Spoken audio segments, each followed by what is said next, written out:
여러분 학교 다니실 때에 남은 자 공부를 해보신 분이 있습니까?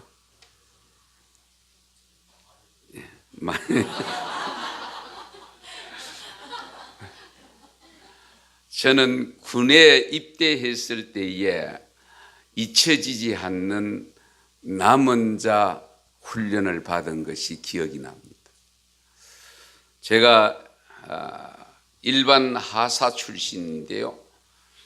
그 당시에는 하사의 논산훈련소에 입대를 해서 있을 때에 이제 어느 부대로 갈 것이냐 배치를 받은데 막 팔려나가고 난 다음에 마지막까지 남은 사람들은 대부분 삼하사관 학교를 갑니다. 그 하사관 학교를 안 가려고 마지막에 뿌리치다가 침상 밑으로 숨는 친구들도 있었습니다. 왜냐하면 그 훈련이 6개월입니다. 요즘 사주 받는 것도 뭐 어렵다고 뭐 야단법석인데 6개월을 받아야 되니까. 그런데 저는 뭐 못 모르고 그냥 그대로 따라가서 이 하사관학교 제 가평에 있는 제3하사관학교에 입학을 해서 6개월을 받는데, 그런데 그 8월달 여름에 들어갔기 때문에 겨울을 그저 2월 달에 졸업을 앞두고 있는 시점에서 성탄절을 앞두고 그 부대에 있는 교회에 성탄 연습을 하러 갈 몇 명이 한 10여 명이 그때에 줄을 지어서 연병장을 통과를 해서 교회를 가게 되는데, 딱 가는데 스님 하사가 딱 세우는 겁니다. 어디가? 교회 갑니다. 그래? 너희들 체력장 합격할 수 있나? 19주차에 체력 측정을 해서 불합격되면 2등병을 달고 자대를 가야 되고, 합격을 하면 하사를 달고 자대를 가는 겁니다. 그런데 그 19주차에 체력장 그 전체 연습을 위해서 정말 그 합격하기 위해서 많은 연습을 시키는데, 그런데 이 쉴 때에 전부 연습하고 훈련 받는데 어디 교회를 가느냐는 겁니다. 그래서 이게 다 합격할 수 있느냐고 하면서 오늘 테스트를 해서 합격하는 사람은 보내주고 합격하지 않는 사람은 못 간대요. 그런데 저는요, 초등학교 때부터 달리기도 못하고 하여튼 체육에 대해서는 하는 게 별로 없습니다. 공 가지고 노는 것도 전혀 안 되고. 예. 그런데 정말 거기에 체력장 검사를 하는데 제가 하고 그 당시에 기억이 한 두세 사람 됐는데 불합격을 한 거예요. 그래야 나머지는 다 보내고 우리는 연병장에서 계속 달리기 연습, 뭐 철봉 연습하고 그러다가 안 되니까 그 세면장에 가다가 그 추운 12월 달에 겨울에 얼차리를 받고 그게 잊혀지지를 않습니다. 그때 제가 남은 자 학습을 받아본 겁니다. 오늘 말씀의 제목이 남은 자라는 단어가 들어가 있는데 방금 제가 말씀드린 그런 남은 자의 뜻이 아닙니다. 이 남은 자, 우리 신구약 성경 전체에 흐르는 주제 중에 하나가 남은 자의 신학, 남은 자 사상, 뭐 이렇게 표현합니다만은 이 남은 자가 굉장히 중요합니다. 그래서 이 남은 자 사상에 대해서 가장 적나라하게 기록하고 있는 것이 이사야서입니다. 여러분 다음에는 이 말씀을 듣고 이사야를 읽으면 아마 새롭게 이사야 말씀이 다가올 겁니다. 그런데 실제적으로 우리가 창세기부터 시작해서 요한계시록까지 보면은 그 많은 시대 속에서 하나님이 어떤 사람들을 들어 사용하셨느냐, 남은 자의 신앙을 가진 사람들을 들어 서셨다는 것을 알 수가 있습니다. 우선 가장 먼저 노아 홍수 심판이 났을 때에 모든 인간들이 다 물에 떠내려갔지만은 방주에 들어갔던 8식구, 노아의 8식구가 바로 남은 자들입니다. 뿐만 아니라 우리 아브라함이 롯의 이야기 속에서 있는데요. 여러분 잘 아시는 대로 우리 소돔과 고모라 성이 너무 타락을 해서 하나님께서 징계를 해야 되겠다고 아브라함에게 그 사실을 모습을 보여줄 때에 이 아브라함이 제안을 합니다. 의인과 악인을 함께 멸하시렵니까? 그러니까 이 아브라함 생각에는 하나님을 경외하는 조카 가정이 그 들어가 있단 말이에요. 그러니까 이 의인과 악인을 함께 멸하시렵니까? 그 중에 의인 50명만 있으면 용서하지 않으시렵니까?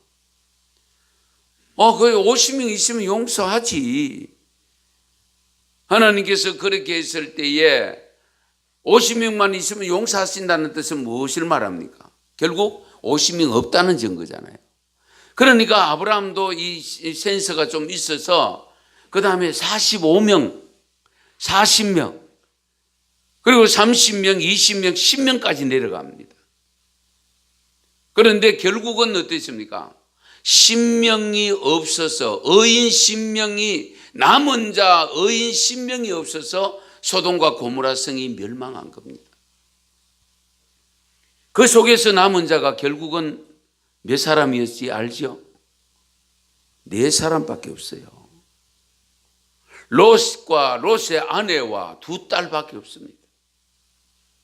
사위 둘조차도 장인어른의 말을 농담으로 여기고 나오지 않았습니다. 거기다가 롯의 아내는 같은 경우에는 어떻게 했습니까? 이 세상에 너무 미련을 버리지 못하여서 뒤를 돌아보지 말라고 했음에도 불구하고 그 두고 온 것이 아까운 생각이 났던지 뒤를 돌아보다가 소금 기둥이 되고 말았지 않습니까? 결국 소돔과 고모라 성이 멸망할 때 남은 사람은 3사람 남았어요.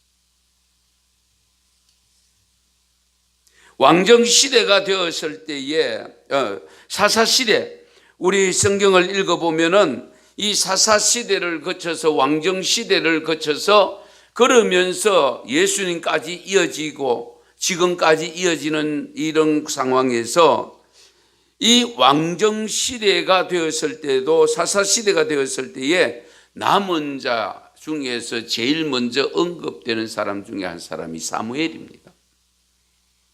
지금 새벽 기도 시간에 사무엘상을 강의하고 있습니다마는 결국 영적으로 암울한 시대, 제사장들마저도 타락한 시대, 정말 더 이상 어떻게 할 방법이 없다고 생각되어지는 이때에 하나님께서는 이 어린 사무엘을 통해서 그 역사를 이어갑니다. 그래서 오늘 아침에 새벽에 그리고 엘리 제사장의 가문이 몰락하는 장면에 우린 다 보지 않았습니까? 4장에서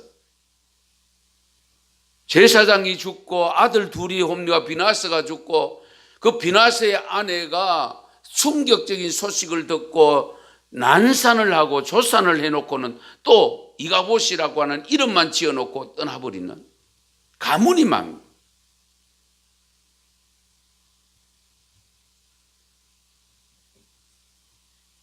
우리가 이렇듯 어쨌든 이스라엘 백성들의 시대마다 영적 암울한 시대가 있을 때에 그 시대를 그래도 이어갈 수 있게 하신 것이 뭐냐? 남은 자입니다. 그 남은 자, 하나님 앞에 정말 쓰임받는 남은 자, 소수의 남은 자를 통해서 시대를 계속 이어왔다는 사실이죠. 그래서 이 남은 자 사상은 우리 성서적인 희망과 종말론의 본질적인 부분으로 연결시켜 주고 있습니다. 남은 자들이 이스라엘 종말론의 근본적 요소 중 하나이기 때문에 이 사상은 하나님께서 예수님이 오시는 그 순간까지 우리들에게도 동일하게 적용됩니다. 이 남은 자에 대한 확고한 하나님의 뜻을 전해주는 내용이 오늘 읽은 열왕기상 19장에 나와 있습니다. 사실은 그 18장부터 읽어야 이해가 좀 쉽게 됩니다. 배경을 잠깐 설명을 드리면 남유다의 아방 시대인데요. 이 아방이 바알과 아세라 신을 섬김으로 인해서 이스라엘 땅에 하나님께서 비를 3년 동안 내리지 않습니다. 그때에 엘리야 선지자가 나타나서 이것이 너들 신 때문에 그러니까 하나님이 지금 징계를 해서 그러니까 너희들이 믿는 바알 신과 아세라 신이 참신이냐 내가 믿는 하나님이 참신이냐 내기하자. 그래서 갈멜산에 불러 올려놓고 바알 선지자 450명과 아세라 선지자 400명 또 850명이 와가 있고 여기에 하나님의 선지자는 엘리야 혼자입니다. 그런데 엘리야가 자 송아지를 잡아라. 그리고 그걸 제물로 만들어 놓고 당신 신들 불러내라. 이 송아지 불이 내려와서 이 송아지 제물을 태우는 신이 참 신이다.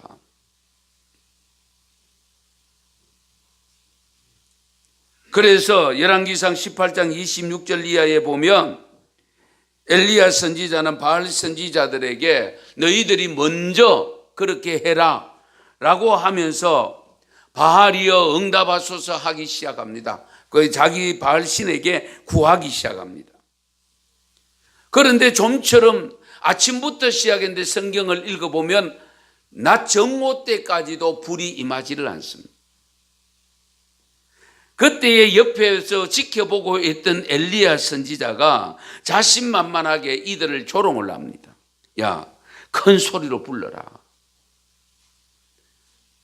묵상 중인가 봐.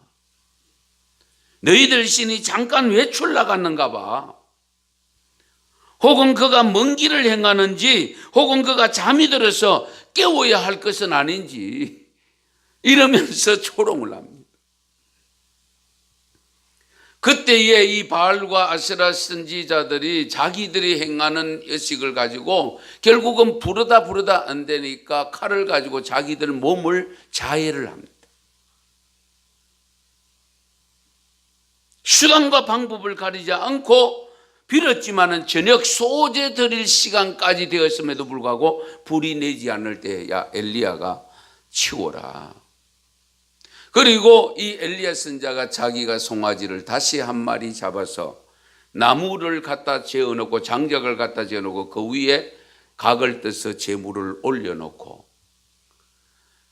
그 마른 나무에 불을 태우는 게 또 힘든데 성경을 읽어보면 야 물 갖다 부어라. 물을 듬뿍 젖어서 그 나무 장작을 쌓아놓은 나무 주위에 도랑을 팠는데 그 도랑까지 흥건하게 다 고였더라고 있습니다. 그렇게 해놓고 기도한 내용이 18장 36절 37절입니다. 우리 자막에 뜨는 내용 같이 한번 읽어보도록 하겠습니다. 같이 읽습니다. 시작.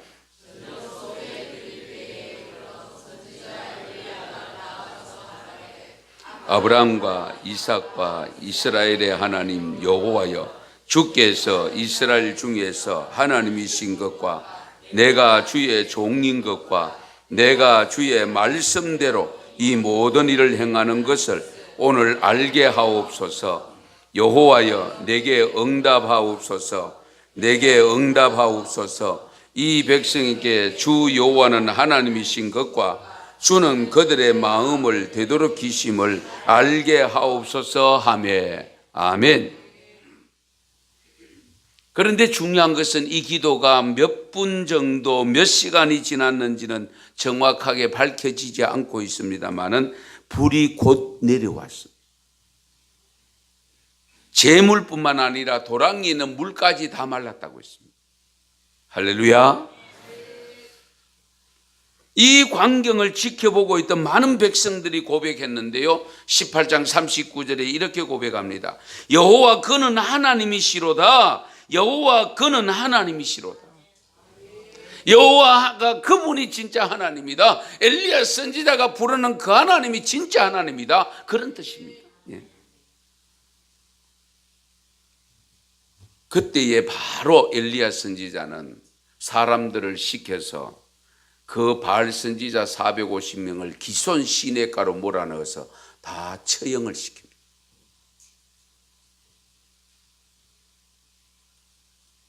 그리고는 엘리야 선지자가 아합 왕에게 비가 곧 올 것이니까 걱정하지 마십시오.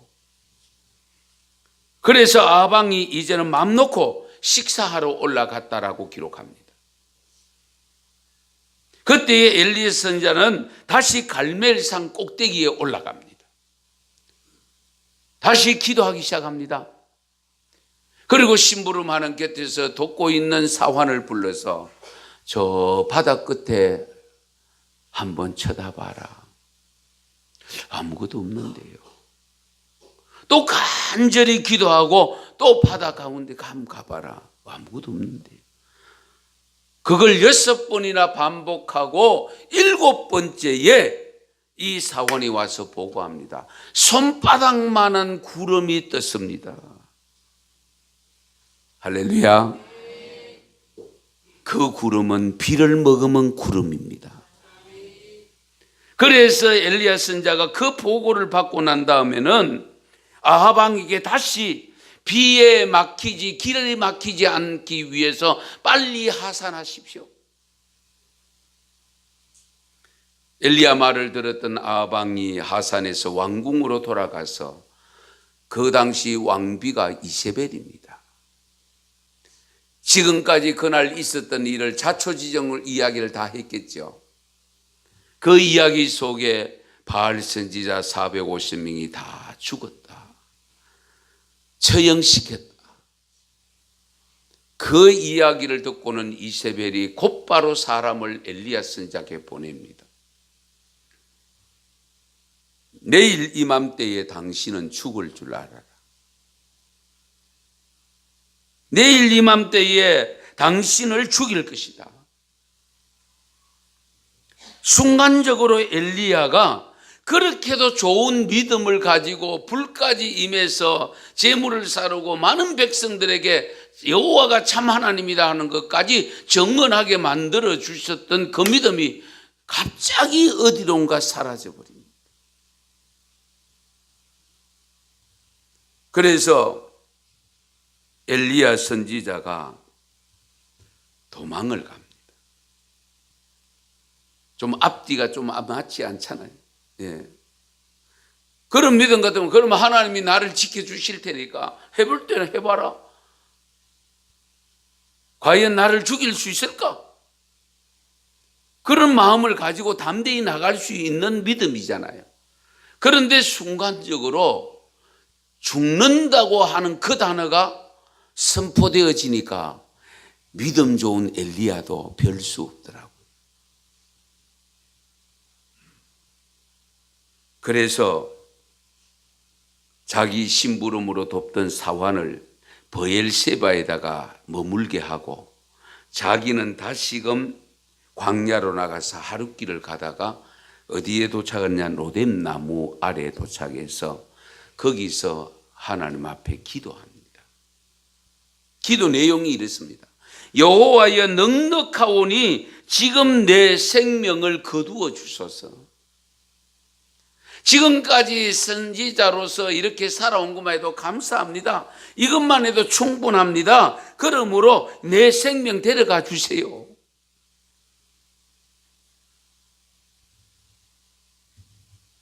그러면서 로뎀 나무에서 잠이 들었습니다. 얼마나 잤을까요? 한참 자고 있는데 천사가 찾아와서 흔들며 깨웁니다. 일어나 먹어라.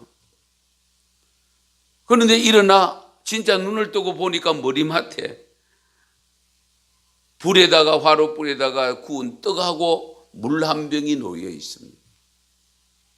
그걸 먹고는 또 그 자리에 또 누웠습니다.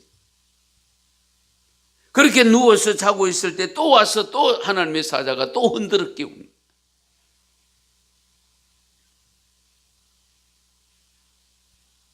그 흔들어 깨웠을 때에 이 엘리야 선지자가 그 마신 물, 떡, 그 기운으로 힘을 얻어서 40일을, 주야 40일입니다. 밤낮 40일을 걸어서 찾아 올라간 것이 호렙산입니다. 그런데 호렙산에 가니까 굴이 또 하나 있습니다. 그 굴 속에 들어가서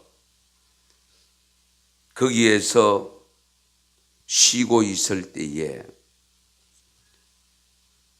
찾아옵니다. 하나님이 찾아와서 부르는 장면이 오늘 본문 9절의 시작입니다. 네가 어찌하여 여기 있느냐? 네가 왜 여기 있느냐 이 말이잖아요. 이 말씀, 이 질문은 뭡니까? 네가 있을 곳이 여기가 아닌데 왜 여기 있느냐 그 뜻이잖아요. 이 질문에 대한 엘리야 선지자의 대답이 10절 말씀입니다. 10절 한번 같이 읽도록 하겠습니다. 같이 읽습니다. 네.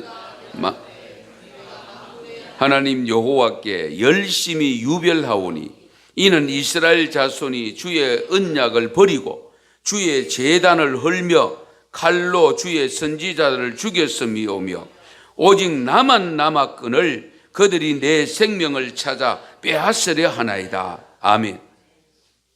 이해가 되시죠? 내가 누구보다도 열심으로 주님을 섬기지 않았습니까? 이걸 개역 성경에는 특심이라고 번역을 했거든요. 여기는 열심히 유별하다라고 했습니다.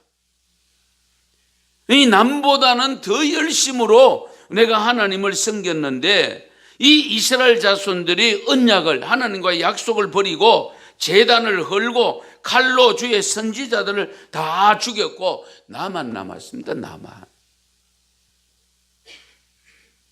그런데 문제는 이들이 다시금 나까지도 나의 생명을 지금 빼앗으려고 합니다. 해치려고 합니다.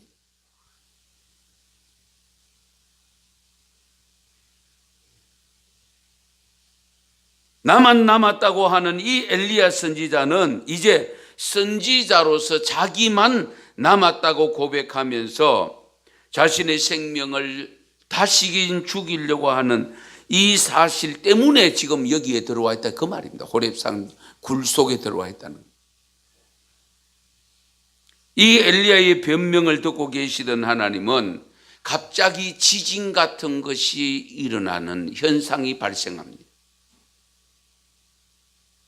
바람을 일으키고 그리고 불이 지나가고 그런 가운데 세미한 음성이 다시 들려옵니다.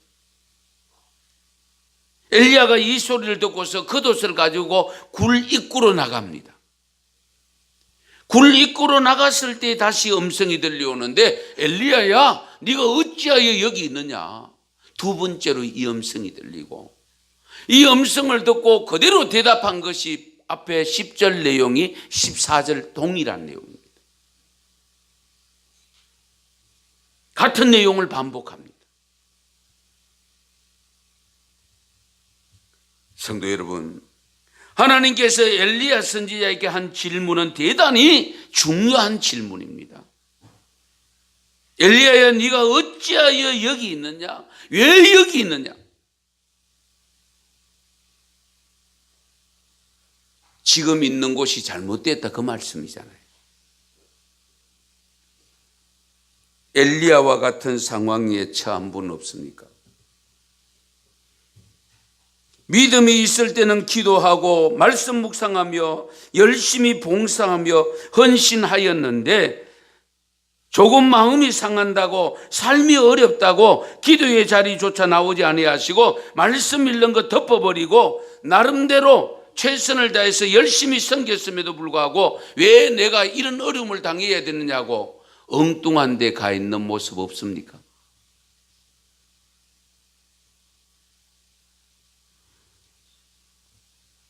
엉거주춤하게 믿는 것도 아니고 그렇다고 해서 안 믿는 것도 아니고 믿는지 안 믿는지 잘 모를 정도로 여러분의 신앙의 모습이 그런 자리에 들어와 있지는 않습니까? 오늘 이 음성을 들으시기 바랍니다. 아무개야, 네가 어찌하여 여기 있느냐? 왜 여기 있느냐?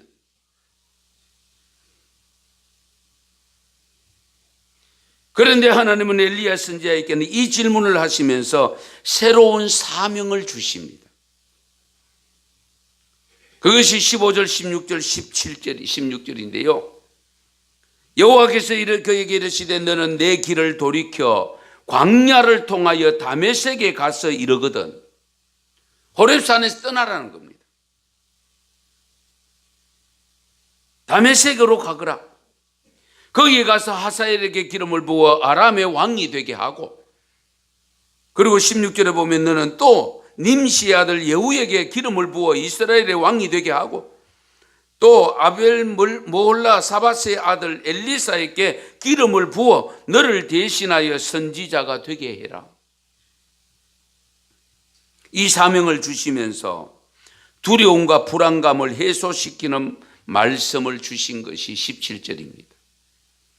하사엘의 칼을 피하는 자를 예후가 죽일 것이고 예후의 칼을 피하는 자는 엘리사가 죽일 것이다. 그러므로 너희 두려워하지 말라, 그 말이에요. 그러면서 17절에 나만 남았습니다고 하는 엘리야 선지자의 고백을 반박하는 내용의 말씀이 17절 말씀입니다. 18절 말씀입니다. 18절 우리 같이 마지막 절 같이 한번 읽겠습니다. 시작. 내가 이스라엘 가운데에 7,000명을 남기리니 다 바알에게 무릎을 꿇지 아니하고 다 바알에게 입맞추지 아니한 자니라. 아멘. 엘리야 선지자는 나만 남았다고 했는데 하나님께서 7,000명을 남겨놨대. 바알에게 무릎 꿇지 아니하고 바알에게 입맞추지 아니한 7,000명이 있다.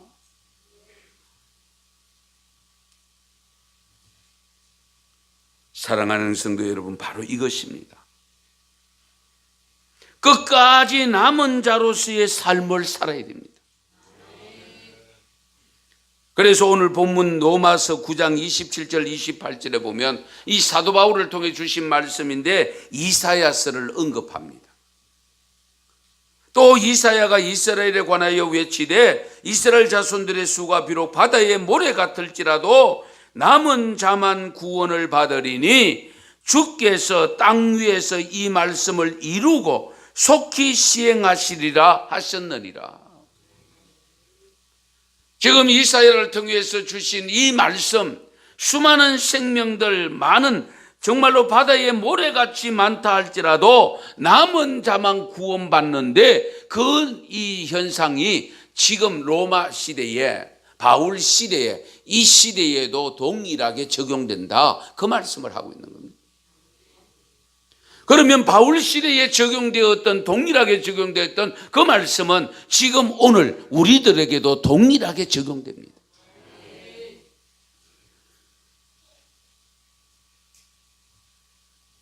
이 언급된 내용의 말씀이 이사야서 10장 21절에서 24절에 기록되어 있습니다.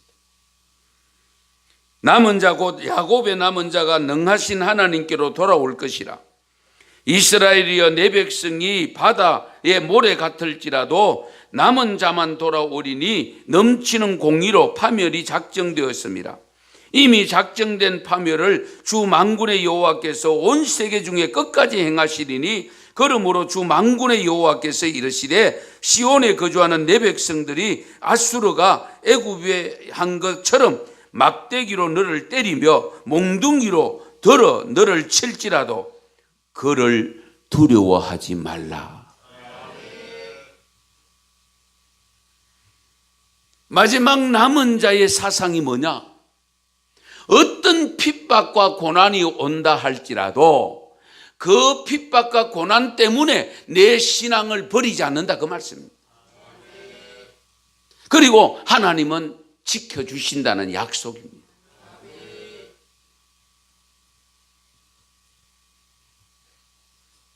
이 말씀을 우리가 귀담아 들어야 되는데요, 요한계시록 12장 17절에 이런 말씀이 있습니다. 우리 같이 한번 읽으실까요? 요한계시록 12장 17절입니다. 용이 여자에게 분노하여 돌아가서 그 여자의 남은 자손 곧 하나님의 계명을 지키며 예수의 증거를 가진 자들과 더불어 싸우려고 바다 모래 위에 서 있더라. 아멘. 여기 잘 보세요. 여자의 남은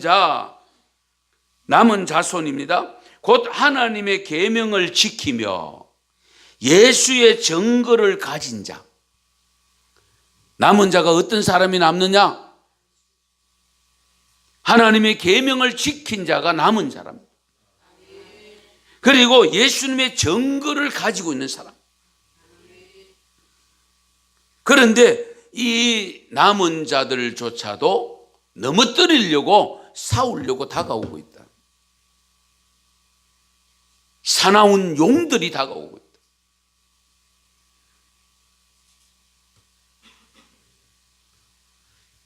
노아 홍수 때 남은 자 8명, 이스라엘 백성들이 출애굽에서 나올 때에 60만 3,550명이 나왔으나 남은 자, 그 사람들이 가나안 땅에 들어간 사람은 여호수아 갈렙 두 사람.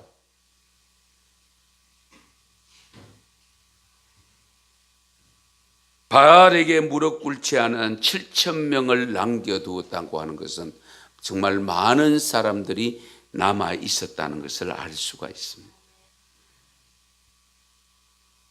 육신적으로 안락한 삶, 편안한 삶, 풍요로운 삶에 여호와를 믿는 신앙을 포기하지 않고 살고 있는 사람들이 남은 삶을 사는 사람들. 그때나 지금이나 역사의 주관자 되신 하나님께서는 남은 자들을 남겨두시면서 그 남은 자를 들어 사용하신다는 사실입니다.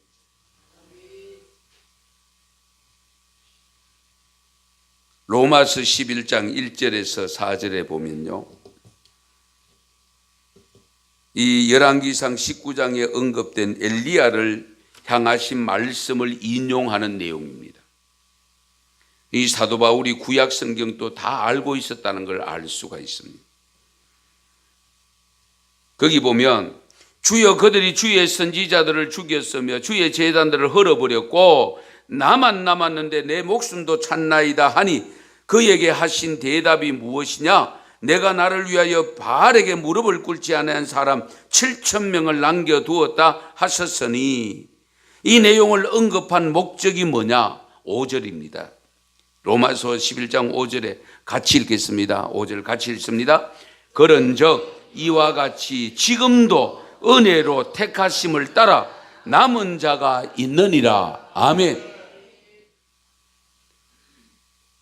이 엘리야 선지자의 상황들을 인용하면서 그때의 남은 자를 선택했다는 7,000명, 바알에게 무릎을 꿇지 않은 7,000명을 남겨두었다는 이 내용을 통해서 지금도 은혜로 택하심을 따라 남은 자가 있다.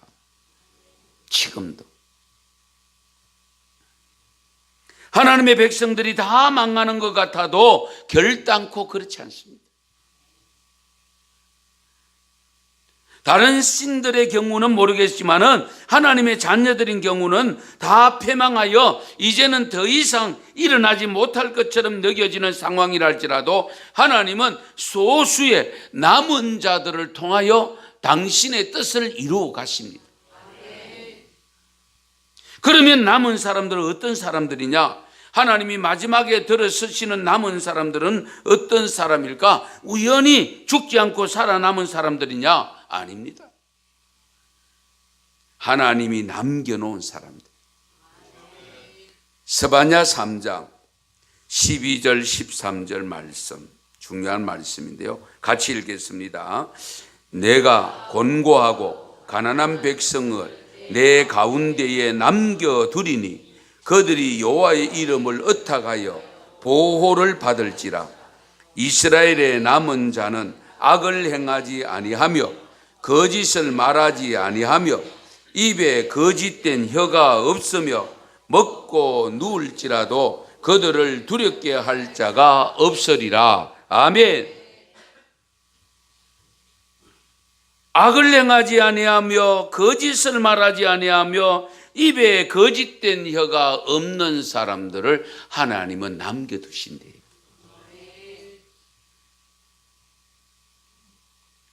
어떠한 손해를 당하더라도 영생을 잃지 않겠다는 굳은 각오로 남은 자가 되십시다. 아무리 돈이 힘을 발휘하는 시대에 산다 할지라도 돈에 예수님을 팔아먹는 가룟유다가 아니라 거물과 배까지도 버리고 돈 잘 버는 세관도 버리고 따랐던 베드로, 야고보, 요한, 안드레, 마태와 같은 남은 자가 될 수 있기를 바랍니다. 무시를 당하고 업신여김을 받더라도 주님을 부인하지 않고 끝까지 십자가 앞에 남아있는 성도가 될 수 있기를 바랍니다. 모든 사람이 나를 버리고 떠나더라도 그들이 가는 길이 말씀을 따라가는 길이 아니라면, 십자가의 길이 아니라면 따라가지 아니하고 남아서 주님과 동행하는 삶이 될 수 있기를 바랍니다. 세상이 아무리 화려하게 변화되어도 십자가만은 내려놓지 않고 지고 가는 자로 남아 있어야 합니다. 다른 사람들이 다 악한 길로 가더라도 악한 길에 서지 아니하고 오만한 자리에 앉지 아니하고 악을 선으로 갚는 삶으로 남아 있어야 됩니다. 요셉처럼. 가문 이슬로 온갖 거짓말을 자행하여 나를 무너뜨리려고 하더라도 나는 진실된 마음으로 남아 있을 수 있기를 바랍니다. 아무리 삶이 어렵고 힘든다 할지라도 떠나지 않고 남아 있어야 할 곳이 있는데 그곳이 어디냐?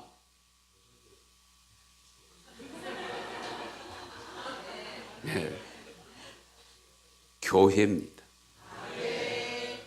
사도행전 27장 유라굴로 강풍 만난 사건 기억하시죠? 바울이 로마로 죄수로 가이사 앞에 서야 되기 때문에 호송되는 배입니다. 항구에 들러서 거기 항구에서 겨울을 지나고 가시면 좋겠는데 항구가 적어서 더 안전한 항구로 가겠다고 선장과 선주는 가자고 해서 결국은 선원들은 말을 듣고 출발을 할 때에 사도 바울은 출발하면 피해를 많이 볼 텐데, 그런데 출발했을 때에 아니나 다를까 광풍이 일고 배의 하물까지 다 버리고 먹을 양식까지 다 버려야 되는 상황이 발생하지 않습니까?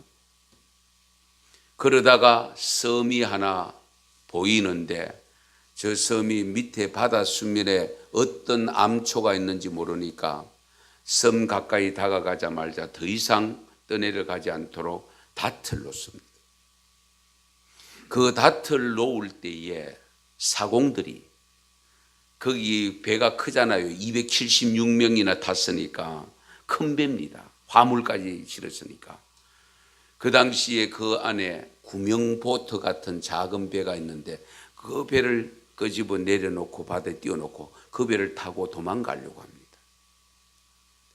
행여나 자기들이 무태 내렸을 때에 얼음당하지 않을까 싶어서 미리 도망가려고 할 때에 사도 바울이 그 광경을 보고 그들을 향하여 외친 말씀이 있습니다. 이 사람들이 배에 있지 아니하면 죽으리라. 이 사람들이 너희가 배에 있지 않으면 구원을 받지 못한다. 이 말을 듣고 바로 병사들이 그 밧줄을 끌어버립니다. 그 배를 탈 수 없도록. 그래서 276명이 한 명도 죽지 아니하고 해침받지 아니하고 다 살았습니다. 이 배가 오늘날 어디일까요? 교회입니다. 은성교회입니다.